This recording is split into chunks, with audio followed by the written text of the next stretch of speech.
Hello friends, social science की अपनी आज की वीडियो में हम भारतीय वित्त व्यवस्था के बारे में पढ़ेंगे, जिसमें हम टैक्स के बारे में पढ़ेंगे और टैक्स के जो प्रकार होते हैं उनके बारे में पढ़ेंगे। ठीक है, कर और उसके प्रकार। तो सबसे पहले ये जान लेते हैं कि कर का अर्थ क्या होता है। ठीक है, कर किसे कहते हैं, टैक्स किसे कहते हैं। सरकार को दिए जाने वाले उस अनिवार्य भुगतान को कर कहते हैं, जो सार्वजनिक हित के कार्यों पर व्यय को पूरा करने के लिए लगाया जाता है। कर एक निश्चित भुगतान होता है। ठीक है, तो आपको पता है कि गवर्नमेंट को हम लोग अनिवार्य रूप से कुछ ना कुछ भुगतान करते हैं हर चीज़ में। ठीक है, तो उसी चीज़ को हम क्या कहते हैं, कर कहते हैं। और उसका यूज़ किसमें किया जाता है, तो सार्वजनिक हित के कार्यों में उसका यूज़ किया जाता है गवर्नमेंट के द्वारा। ठीक है, और कर क्या होता है, एक निश्चित भुगतान होता है। ठीक है, एक निश्चित राशि होती है जो हमें भुगतान करना होता है गवर्नमेंट को। तो ये कर के बारे में हो गया। सेलिंग मैन ने क्या कहा है कर के बारे में? कर व्यक्ति द्वारा सरकार को दिया जाने वाला अनिवार्य अंशदान है, जिसे सरकार सभी के सामान्य हित में खर्च करती है, जिसका करदाता को प्राप्त होने वाले लाभ विशेष से कोई संबंध नहीं होता। ठीक है, कहने का मतलब है सेलिंगमैन ने क्या कहा कि जो टैक्स है, वो व्यक्ति द्वारा सरकार को दिया जाने वाला अनिवार्य अंशदान है। ठीक है, एक अनिवार्य चीज़ है जो देनी ही देनी है और जिसे सरकार क्या करती है, सभी के सामान्य हित में खर्च करती है। ऐसा नहीं किसी व्यक्ति विशेष के ऊपर ही सारा-सारा खर्च कर दे, वो सभी के सामान्य हित में खर्च करती है। ठीक है, जिसका करदाता को प्राप्त होने वाले लाभ विशेष से कोई संबंध नहीं होता। ऐसा नहीं कि आपको गवर्नमेंट गवर्नमेंट कोई फ़ायदा दे रही है, तो सिर्फ़ उसी टैक्स से दे रही हो, ठीक है? तो ऐसा कहने का मतलब है, तो सेलिंगमैन ने भी यही कहा है कि कर क्या है, तो व्यक्ति द्वारा सरकार को दिया जाने वाला अनिवार्य अंशदान है, जिसे सरकार सभी के समान हित में खर्च करती है और जिसका करदाता को प्राप्त होने वाले लाभ विशेष से कोई संबंध नहीं होता। तो टैक्स के बारे में आप इतना लिख सकते हैं। अब टैक्स की या कर की विशेषताएँ क्या होती हैं, कर के तत्व क्या होते हैं? कर एक अनिवार्य भुगतान है, ठीक है? अनिवार्य रूप से किया जाता है, तो एक अनिवार्य भुगतान हो गया। कर से अर्जित आय का प्रयोग सार्वजनिक हित में होता है, ठीक है? कर से जो अर्जित आय होती है गवर्नमेंट को, उसका जो प्रयोग है, वो सार्वजनिक हित में होगा, ठीक है? सभी के हित में होगा। फिर तीसरा है कि करदाता को कोई प्रत्यक्ष लाभ नहीं मिलता, ठीक है? ऐसा नहीं है कि कोई डायरेक्ट लाभ दिया जाए गवर्नमेंट की तरफ से, जो कर देता हो, तो ऐसा कुछ नहीं होता, ठीक है? तो 3 विशेषताएँ हो गई कर की या तत्व कह सकते हैं। अब कर का वर्गीकरण देख लेते हैं कि कर को कितने भागों में बाँटा गया है। तो देखिए टाइप ऑफ टैक्स कितने होते हैं, तो 2 तरीके का होता है, ठीक है? एक डायरेक्ट टैक्स और दूसरा इनडायरेक्ट टैक्स। डायरेक्ट टैक्स को हम लोग प्रत्यक्ष कर कहते हैं और इनडायरेक्ट टैक्स को हम लोग अप्रत्यक्ष कर कहते हैं, ठीक है? अगर आप कॉमर्स के स्टूडेंट हैं तो आप अच्छे से इस चीज़ को जानते होंगे पहले से ही, ठीक है? तो टाइप ऑफ टैक्सेस क्या हैं? तो डायरेक्ट टैक्सेस और इनडायरेक्ट टैक्स 2 प्रकार के कर होते हैं, ठीक है? प्रत्यक्ष कर और अप्रत्यक्ष कर। अब दोनों के बारे में जान लेते हैं। प्रत्यक्ष कर जिसे हम लोग डायरेक्ट टैक्स कहते हैं, बेकर जिनको वही व्यक्ति देता है जिस पर ये लगाए जाते हैं, इनका दबाव व भार अंतिम रूप से उसी व्यक्ति पर पड़ता है जिस पर सरकार द्वारा लगाया जाता है। करदाता इसका भार किसी और पर नहीं डाल सकता।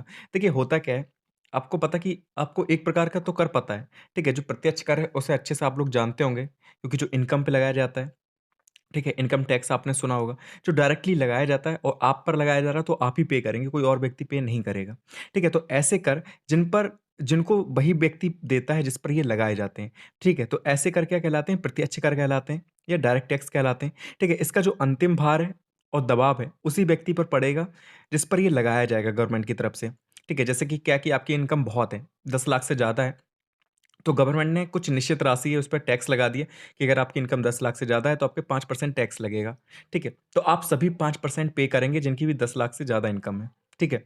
तो ऐसा रहता है। तो ऐसे टैक्स कोई और पे नहीं करेगा, अगर आपकी इनकम पे लगा है तो आप ही पे करेंगे, कोई ऐसा नहीं है कि आपका पड़ोसी करेगा या कोई और व्यक्ति करेगा, तो आप ही पे करेंगे। तो ऐसे कर को क्या कहा जाता है? डायरेक्ट टैक्स कहा जाता है या प्रत्यक्ष कर कहा जाता है, क्योंकि ये वही व्यक्ति देते हैं जिन पर ये लगाए जाते हैं। इनका जो दबाव होता है और जो भार होता है अंतिम रूप से उसी व्यक्ति पे पड़ता है जिस पर ये सरकार लगाती है। ठीक है? इसे आप ट्रांसफ़र नहीं कर सकते कि नहीं हम अपने ऊपर से ये टैक्स ट्रांसफ़र कर देते हैं, कोई और व्यक्ति दे देगा। तो ऐसा नहीं, आप ही देंगे। अब प्रत्यक्ष कर में कौन-कौन से कर आते हैं? काफ़ी इंपॉर्टेंट क्वेश्चन है, 1 नंबर में ही कई बार पूछा जाता है, ठीक है? बड़े-बड़े एग्ज़ाम में भी पूछा जाता है कि आयकर किस प्रकार का कर है? तो आयकर जो है वो प्रत्यक्ष कर है।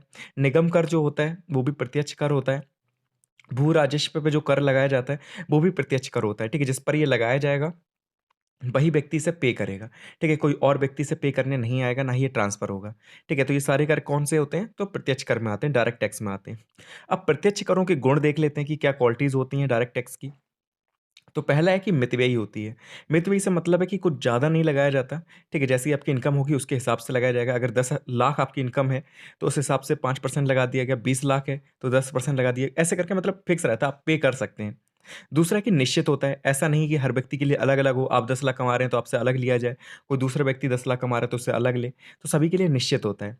तीसरा न्यायशील होता है क्योंकि सभी के हित के बारे में सोचा जाता है। ठीक है, जितनी आपकी इनकम उसके हिसाब से ही आप पे टैक्स लगाया जाएगा, ऐसा नहीं कि बहुत ज़्यादा लगा दें, ठीक है, जितनी आपकी इनकम भी नहीं है, तो न्यायशील है। फिर 4th पॉइंट है कि नागरिक जागृति के लिए ज़रूरी है, ठीक है। 5th है कि लोचदार, फ्लेक्सिबल है, ठीक है, फ्लेक्सिबिलिटी इसमें रहती है, ठीक है, कम-ज़्यादा हो सकता है और जैसा भी होगा वो सभी के लिए होगा, ठीक है। फिर उत्पादक है। 7th पॉइंट है कि आय एवं संपत्ति के समान वितरण में सहायक है। कहने का मतलब है कि जैसी आपकी आय होगी, जैसी संपत्ति है आपकी, उसी हिसाब से टैक्स लगाया जाता है ये, ठीक है? तो आय और संपत्ति के समान वितरण में सहायक है। जैसे बहुत ज़्यादा कोई अमीर है, तो टैक्स लगा के उसे थोड़ा-सा हम गरीब कर देते हैं, ताकि सभी लोग बराबर रहें, ठीक है? ऐसा नहीं कि अमीर बहुत ज़्यादा अमीर होता जाए, उस पे हम कोई टैक्स ही ना लगाएँ, गरीब पे टैक्स लगाते गरीब और गरीब होता जाए, तो ऐसा नहीं होता है। आय और संपत्ति के समान वितरण में ये सहायक होता है, ठीक है? तो ये प्रत्यक्ष कर के गुण हो गए। प्रत्यक्ष कर के दोष क्या होते हैं, वो देख लेते हैं। पहले तो कि असुविधाजनक है, ठीक है? कोई पे नहीं करना चाहता है। अब कोई व्यक्ति अच्छा खासा बिज़नेस कर रहा है, तो वो क्यों पे करेगा, ठीक है? तो असुविधाजनक लगता है। कर की चोरी बहुत करते हैं। प्रत्यक्ष कर में क्या है कि इनकम टैक्स में आप पे टैक्स लगा दिया गया, आप बचने की कोशिश कर रहे हैं, इधर-उधर से कोई ना कोई पैतरे अपना रहे हैं कि ताकि आपको टैक्स ना देना पड़े। ठीक है? अपनी इनकम आपने कम शो कर दी कि नहीं मेरे यहाँ कमा तो हम 20-25 लाख रहे हैं, लेकिन हम दिखा रहे हैं हम सिर्फ़ 5 लाख कमा रहे हैं। ठीक है? तीसरा कि सीमित क्षेत्र होता है, सभी लोग पे नहीं करते। अगर आप देखें भारत की जनसँख्या बहुत ज़्यादा है, लेकिन इनकम टैक्स पे करने वाले बहुत ही कम लोग होते हैं, क्योंकि सभी की इनकम 5 लाख से ऊपर तो नहीं है। ठीक है? तो सीमित क्षेत्र होता है इसका। फिर है कि सामान का 2 वर्गों में विभाजित होना। ठीक है, 2 वर्गों में विभाजित हो जाता है, क्योंकि कुछ लोग जो टैक्स पे करते हैं, वो अपने आप को बहुत ज़्यादा ऊपर समझते हैं। कुछ लोग टैक्स पे नहीं करते, तो वो अपने आप को बहुत ज़्यादा निचला समझते हैं। ठीक है, तो 2 वर्गों में विभाजित हो जाता है। मतलब करदाता को मानसिक कलेश, ठीक है, तो करदाता को मानसिक कलेश हो जाता है मतलब टेंशन सी रहती है कि हाँ, अब टैक्स पे करना है, बड़ी मुश्किल से कमा पाए थे, अब 30% गवर्नमेंट को टैक्स दो, ठीक है, तो ये थोड़ी टेंशन सी रहती है। फिर अवसर-सा-ही है कि गवर्नमेंट जब चाहे तो टैक्स का वो बदल सकती है स्लॉट, 5% है, क्या पता 10% कर दे, क्या पता बिल्कुल ही हटा दे, ठीक है, तो ये भी चीज़ें हैं। तो ये प्रत्यक्ष कर के दोष हो गए। अब हम बात करेंगे अप्रत्यक्ष कर की, जिसे हम लोग परोक्ष कर भी कहते हैं, इनडायरेक्ट टैक्स भी कहते हैं। बेकर जिनका दबाव एक व्यक्ति पर तथा उसका भार दूसरे व्यक्ति पर पड़ता है। अन्य शब्दों में कर की जिम्मेदारी तो करदाता पर होती है। कहने का मतलब ये है कि ऐसे कर जिन्हें आप ट्रांसफ़र कर सकते हैं। जैसे आपके ऊपर लगाया गया है लेकिन आप किसी और पे ट्रांसफ़र कर सकते हैं तो पे वो करेगा, ठीक है? आपको पे करने की कोई ज़रूरत नहीं है। ठीक है? तो बेकर जिनका दबाव एक व्यक्ति पर तथा उसका भार दूसरे व्यक्ति पे पड़ता है। अन्य शब्दों में कर की जिम्मेदारी तो करदाता की होती है लेकिन उसे पे कोई और कर देता है। अगर हम बात करें जीएसटी की, तो जीएसटी क्या है कि देखिए लगाया तो वो हर चीज़ पे जाता है मतलब जो बड़ी-बड़ी कंपनियाँ होती हैं, उनके ऊपर लगाया जाता है जीएसटी। जैसे बड़े-बड़े रेस्टोरेंट में जाते हैं, तो जो रेस्टोरेंट है उनके ऊपर जीएसटी लगाया जाता है, लेकिन जीएसटी पे कौन करता है? आप लोग पे करते हैं। ठीक है? वो आप क्या करते हैं अपने बिल में उसे इंक्लूड कर देते हैं, तो आपको पे करना पड़ जाता है। ठीक है? तो लग तो उनके ऊपर रहा है और वही पे भी करेंगे, लेकिन वो आपसे ले ले रहे हैं जीएसटी। ठीक है? तब जाके वो उसे पे कर रहे हैं। तो ये चीज़ होती है।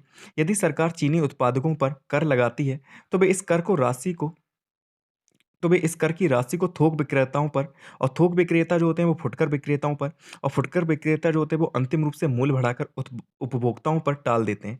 ठीक है? कहने का मतलब है अगर सरकार ने क्या किया, चीनी जो उत्पादक है, जो चीनी उगा रहे हैं, ठीक है? उनके ऊपर टैक्स लगाया। तो वो उस टैक्स को किसमें इंक्लूड कर देंगे? तो वो जो चीज़ बेचेंगे थोक विक्रेताओं को, उसमें वो इंक्लूड कर देंगे। थोक विक्रेता फुटकर विक्रेताओं को बेचेंगे, तो वो उसमें इंक्लूड कर देंगे और जो फुटकर विक्रेता होता है, वो अंतिम रूप से क्या करते हैं, चीज़ों के दाम बढ़ा देते हैं और वो किसे पे करना पड़ता है? तो जो उपभोक्ता हैं, जो कस्टमर हैं, उन्हें पे करना पड़ जाता है। ठीक है? अब अप्रत्यक्ष कर के एग्ज़ाम्पल पूछे जाते हैं, तो याद रखना जो सीमा शुल्क होता है, ठीक है? जब एक राज्य से दूसरे राज्य में आप चीज़ें बेचने जाते हैं या एक देश से दूसरे देश में बेचने जाते हैं, तो जो सीमा शुल्क लगाया जाता है, वो अप्रत्यक्ष कर है। ठीक है? अब क्या है, अब बेचने गए आप महाराष्ट्र में कोई चीज़ उत्तर प्रदेश से, ठीक है? तो उसमें क्या हुआ सीमा शुल्क लगा, चीज़ों के दाम बढ़ गए। अब वो कौन पे करेगा? जो कस्टमर होगा वो पे करेगा। ठीक है? केंद्रीय उत्पाद शुल्क है। तीसरा व्यापार कर, ठीक है? बिज़नेस पर जो टैक्स लगाया जाता है, ठीक है? दूसरा है आपका मनोरंजन कर, एंटरटेनमेंट टैक्स जो होता है, आप मूवी वगैरह देखते हैं, आपको पता है पॉपकॉर्न बहुत महँगा मिलता है, तो ये एंटरटेनमेंट टैक्स जो होता है। सेवा कर, सर्विस पे जो टैक्स लगाया जाता है, ठीक है? नई-नई सर्विस जो आपको दी जाती है, उस पे टैक्स लगाया जाता है। तो ये सारे क्या हैं? अप्रत्यक्ष कर हैं, इनडायरेक्ट टैक्स हैं। ठीक है? आपको क्लियर हो गया होगा? कि आप पर लगाया जा रहा है तो ज़रूरी नहीं है आप ही पे करें, आप ट्रांसफ़र कर सकते हो, कोई और व्यक्ति पे कर सकता है। अब हम बात कर लेते हैं अप्रत्यक्ष करों के गुण कि क्वालिटीज़ क्या होती हैं इनडायरेक्ट टैक्स की। तो पहला होता है कि न्यायपूर्ण होता है, ठीक है? सभी लोग पे करते हैं। ऐसा नहीं है कि अमीर पे करेंगे या सिर्फ़ गरीब पे करेंगे, ठीक है? सभी पे करते हैं। दूसरा होता है कि सुविधाजनक होता है कि आराम से कर लेते हैं, इतना ज़्यादा नहीं लगाया जाता कि आप पे ना कर पाएँ, ठीक है? तीसरा होता है लोचदार, फ्लेक्सिबिलिटी होती है इसमें भी, फिर है कि करों की जो चोरी होती है वो कठिन होती है, आप करों की चोरी इसमें नहीं कर सकते, ठीक है। 5वां होता है विस्तृत क्षेत्र, क्योंकि इसमें सभी लोग इंक्लूड होते हैं, इसलिए विस्तृत क्षेत्र होता है इसका। सामाजिक कल्याण की बात होती है इसमें। ठीक है, देखिए जैसा कि क्या है कि आप बिस्किट खरीद रहे हैं, तो बिस्किट की जो एक्चुअल कीमत होती है वो मुश्किल से 2 से 3 रुपए होती है, अगर वो ₹5 का आपको पड़ रहा है। ठीक है, जो ₹1 या ₹2 है वो एक तरीके से टैक्स लग रहा है, वो इनडायरेक्ट टैक्स है। ठीक है, जो आप पे कर रहे हैं, आपको नहीं पता लेकिन आप उसे पे कर रहे हैं। ठीक है, हर प्रोडक्ट में कुछ ना कुछ ऐसा इनडायरेक्ट टैक्स लगा होता है जो आप पे करते हैं। तो इसलिए क्या होता है कि सभी लोग इसे पे करते हैं, ऐसा तो नहीं है कि गरीब को सिर्फ़ वो 3 का मिलेगा, आपको 5 का मिलेगा। ठीक है, सभी पे करते हैं, इसलिए ये भी एक तरीका इनडायरेक्ट टैक्स होता है और इसमें सामाजिक कल्याण की बात होती है, विस्तृत क्षेत्र इंक्लूड हो जाता है। ठीक है, करों की जो चोरी आप नहीं कर सकते। ठीक है, ऐसा नहीं कि आप ₹3 देना चाहें तो 3 वो रख लेगा, तो ऐसा नहीं होता। ठीक है, अप्रत्यक्ष करों के दोष की बात कर लेते हैं कि दोष क्या होते हैं इसके। पहला कि न्याय संगत ना होना, ठीक है, क्योंकि अमीर और गरीब सभी लोग पे करते हैं, इसलिए न्याय संगत नहीं होता।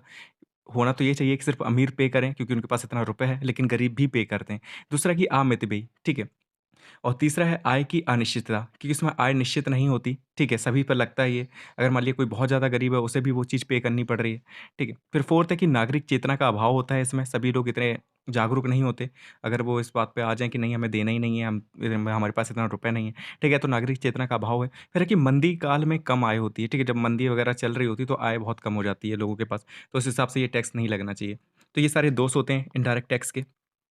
अब दोनों में अंतर की अगर हम बात करें, तो प्रत्यक्ष कर का भार दूसरों पर नहीं टाला जा सकता, तो मैंने कहा डायरेक्ट टैक्स वही उन देगा जिस पर ये लगाया जाएगा। लेकिन इनडायरेक्ट टैक्स को क्या है कि आप दूसरों पर टाल सकते हैं, तो पहला अंतर ये हो गया। दूसरा है कि प्रत्यक्ष करों से होने वाली आय जो होती है, वो निश्चित होती है, फिक्स होती है, जबकि जो अप्रत्यक्ष कर होते हैं, उनसे जो आय होती है, वो अनिश्चित होती है, ठीक है? तीसरा क्या है, प्रत्यक्ष कर जो होता है वो करदाता की सामर्थ्य के अनुसार लगाया जाता है, मतलब जितना आप पे कर सकते हैं उस हिसाब से लगाया जाएगा। अगर आपकी इनकम 10 लाख है तो उसके हिसाब से आप पर लगाया जाएगा। लेकिन जो अप्रत्यक्ष कर होता है वो करदाता की सामर्थ्य के अनुसार नहीं लगाया जाता, वो सभी लोग पे करते हैं, भले ही आप सामर्थ्य हो उसके या ना हो। फिर फिफ्थ फोर्थ पॉइंट है कि प्रत्यक्ष कर करदाता से सीधे वसूला जाता है, जबकि अप्रत्यक्ष कर उत्पादक से सीधे वसूला जाता है। मतलब प्रत्यक्ष कर उसे वो देगा जो टैक्स पेयर होगा, ठीक है? जो टैक्स पेयर है वो देगा डायरेक्ट, ठीक है? और जबकि अप्रत्यक्ष कर जो होता है, जो उत्पादक होता है, जो चीज़ों को उगा रहा है, ठीक है? वो पे करेगा। फिर फिफ्थ पॉइंट है कि प्रत्यक्ष करों की जो चोरी है वो संभव है, जबकि अप्रत्यक्ष करों की चोरी नहीं कर सकते।